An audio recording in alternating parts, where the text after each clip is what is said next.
ఇప్పుడు నేను ఇవన్నీ ఇలా చిన్న చిన్న ముక్కల కింద చేస్తాను అన్నమాట. చూడండి,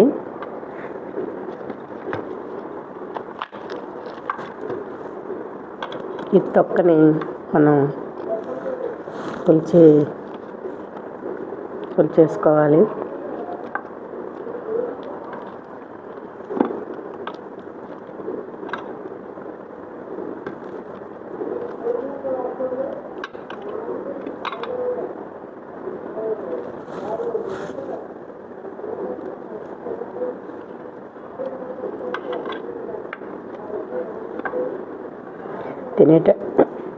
ఈ తొక్క అంతా ఒలిచిన తర్వాత మనకు కావాల్సిన విధంగా కావాలంటే ఇది కాల్చిన దుంప, మనం కావాలంటే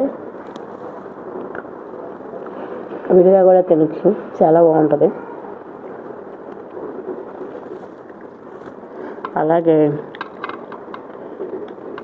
నేను మీకు రెసిపీ చేసి చూపిస్తానని చెప్పాను కదా, పాకం పట్టుకుని మనం అందులో కూడా వేసుకొని 2-3 డేస్ తినచ్చు. చిన్నపిల్లలు ఈ రెసిపీని చాలా బాగా ఇష్టపడతారు. ఈ యొక్క దుంప ఆరోగ్యానికి కూడా చాలా మంచిది.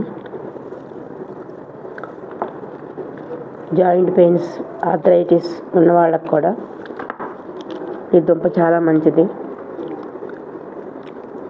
మనం ఈ సీజన్లోనే వస్తుంది ఈ దుంప ఎక్కువగా. మనం ఆ సీజన్లో వచ్చినప్పుడు కొనుక్కొని తినటం అనేది చాలా మంచిది.